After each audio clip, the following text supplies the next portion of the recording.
안녕하세요. 따강 글쓰기 교실입니다.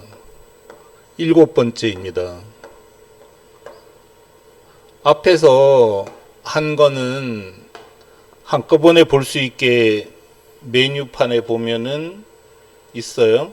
그래서 좋은 글은 뜻이 분명하고 알기 쉬운 글이고, 제일 먼저 해야 되는 것은 내용을 알 수 있는 짧은 제목 만들기. 이게 제일 중요하거든요. 이걸 해야 된다는 거. 그 다음에 결론부터 쓰는 연습을 해라. 그리고 단문으로 써라. 그 다음에 건조체로 써라. 이런 말씀을 드렸어요.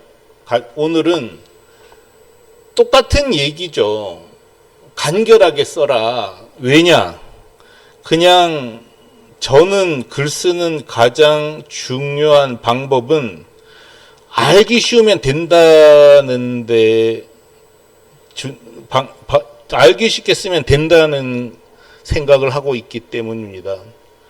그렇잖아요. 뭐 알기 쉬우면 된 거지. 그 다음에 뭐가 필요하겠어요. 근데 알기 쉽게 하려면 간결하게 써야 된다는 거죠. 짧은 게 최고입니다. 그래서 계속 말씀드리지만 제목만 보고도 내용을 알 수 있으면 가장 좋은 글이라는 거죠. 간결하게 써라. 이게 제일 어렵긴 하죠. 그래서 제가 이제 예문으로 드는 것 중에 첫 번째는 세종어제 훈민정음 서문이에요. 한국에서 고등교육 받은 사람은 세종이 직접 지은, 임금 어자잖아요. 임금이 직접 지은 훈민정음 서문 거의 다 외우잖아요. 우리말이 중국말과 달라 한자와 서로 잘 통하지 않는다. 이런 까닭에 글 모르는 백성이 말하려는 것이 있어도 끝내 제 뜻을 펼치지 못하는 사람이 많다. 내가 이것을 가엾게 여겨 새로 28글자를 만드니 사람들이 쉽게 익혀 날마다 쓰는데 편안하게 할 따름이다. 이거는 번역한 거고, 원문은 이렇게 한자로 쓴 거잖아요. 국지 어음이 이호 중국하여 여 문자와로 서로 불상유통할세. 이거 거의 다 뭐 조금 국어에 관심 있었던 사람들은 한자로도 거의 외우시잖아요. 제가 놀란 거는, 이 서문을 보고 놀라는 거는 세종이 이 한글을 만드는데 엄청나게 오랜 시간을 투자했는데, 그렇게 만든 글 서문을 한자로 108자를 써서 만들었다는 거예요. 정말 간결하잖아요. 이게 진짜 한문으로 썼지만 명문이라고 생각해요.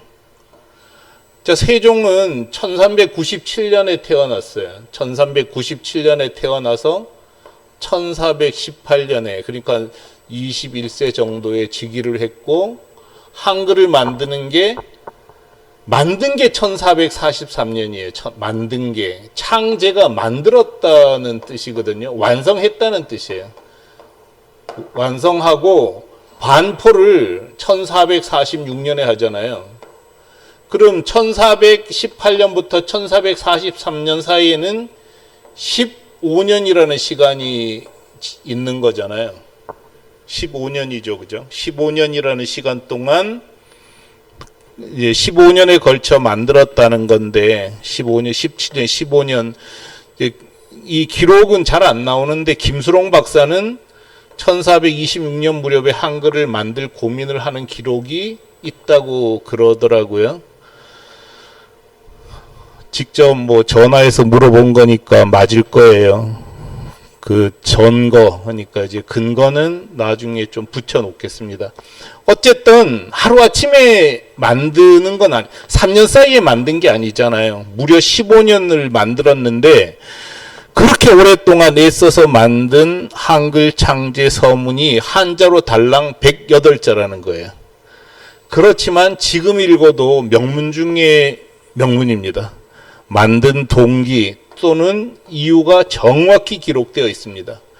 짧은 글이 최고 좋은 글입니다. 가장 좋은 글이죠. 이렇게 써야 된다는 거죠. 이런 글이 진짜 글입니다. 링컨이 게티스버그 국립묘지 헌정식에서 한 연설문은 총 272단어입니다. 이게 전문이에요. 전문이 272단어고 연설 시간은 2분짜리입니다. 재밌는 게 있어요. 링컨이 이 연설문 안에 뭐라고 썼냐면은 보세요. 세상은 이곳에서 우리가 말하는 것을 그리 오래 기억하지 못할 거다 그랬는데 이 문장은 지금도 글 배우는 사람뿐이 아니라 민주주의를 생각하는 모든 사람들에게 민주주의 원리를 간명하게 갈파한 명문으로 기억되고 있습니다. Of the people, by the people, for the people. 이 단어가 들어간 문장이죠. 짧잖아요. 짧지만 하고 싶은 말을 다 한 게 게티스버그 연설문이고요. 그 다음에 처칠이 네버 기브인이라는 유명한 네버 기브인 연설이라고 보통 부르는데요. 절대 포기하지 마라라고 한 연설문도 정말 짧습니다. 2차 세계대전 중에 영국 국민들에게 잘 참고 결단력을 유지하며 끊임없이 싸워 나가자고 호소한 연설문이에요. 이게 다예요. 그래서 이 연설문이 결국은 지금도 네버 기브인 연설문이라고 해서 명문 중에 명문으로 남아 있는 거죠.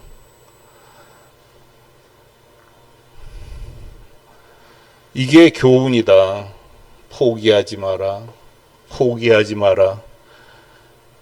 결코 포기하지 마라. 이게 이런 거죠. 짧은 글들 예를 한번 보죠. 가끔 저 앞에서도 소개했었죠. 자, 하여간 왔노라, 싸웠노라, 이겼노라. 카이사르가 쓴 의회에 보낸 전문이에요. 이거는 앞에서도 소개한 적 있었죠. 해밍웨이 육자소설 팝니다. 애기 신발 한 번도 안 신음. 이걸로 모든 얘기를 한 거잖아요. 빅토르 위고가 출판사에 책 잘 만들고 있냐고 묻는 편지는 물음표 하나였고요. 출판사의 답변은 느낌표 하나였어요. 이게 이렇게 글을 쓰는 게 맞다는 거죠. 근데 이렇게 다 버리고 짧게 쓰는 게 진짜 어려워요. 그래서 유명한 얘기가 있잖아요. 파스칼이 친구에게 쓴 편지인데 이 편지를 길게 쓴 걸 용서해라. 더 짧게 쓸 시간이 없었다는 거예요. 짧게 쓰려면 시간이 걸린다는 거죠. 재밌지 않아요? 길게 쓰는 거는 시간이 안 걸리는데 짧게 쓰려면 시간이 걸린대요. 또 사례 하나가 윌슨 대통령한테 연설을 부탁하는 사람이 물어봤어요. 연설 준비하는데 시간이 얼마나 걸려요? 하고 물어봤더니 5분짜리 연설이면 2주 정도는 시간이 필요하대요. 재밌죠?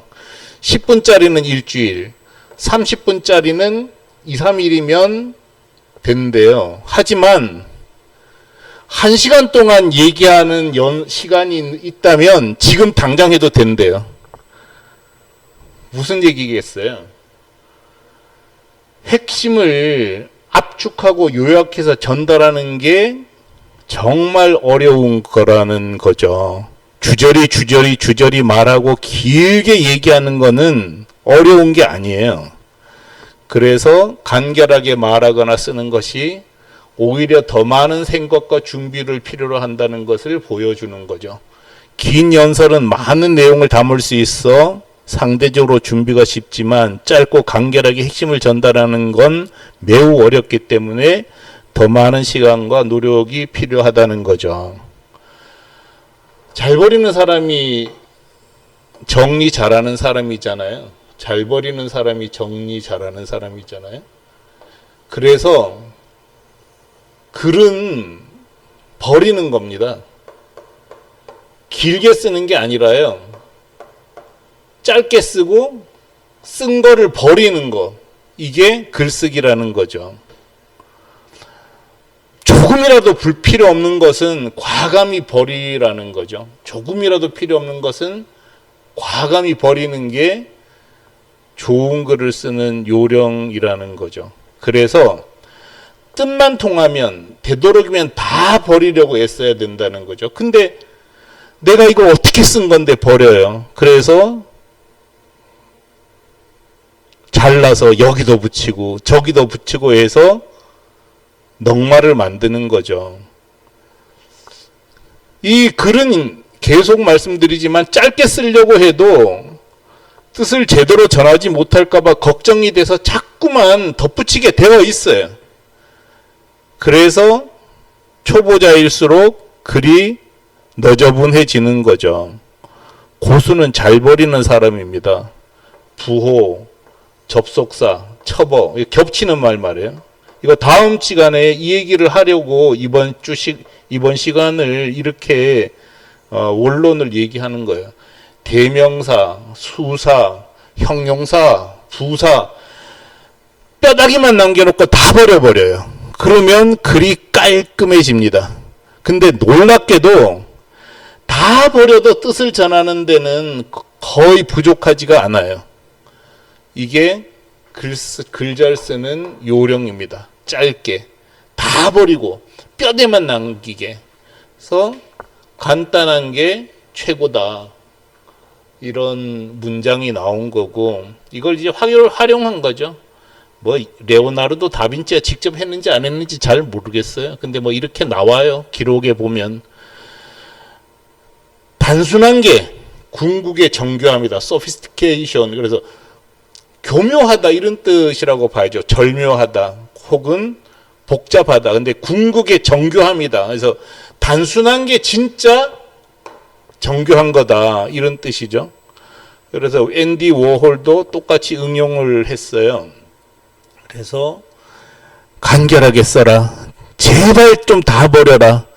부호, 첩어, 접속사, 대명사, 수사, 형용사, 부사 등 버릴 수 있는 건 제발 다 버려라. 이 얘기를 기억하셨으면 좋겠어요. 다음 강좌에서 실제 사람들이 흔히 쓰고 있는 쓸데없는 단어들을 예로 들고 어떻게 고칠지를 좀 설명해 드리겠습니다. 한글을 세계로 보내는 단톡방에 들어오시기 바라고요. 이 교재는 지금 동영상 밑에 링크로 걸어 놨으니까 참고하시기 바랍니다.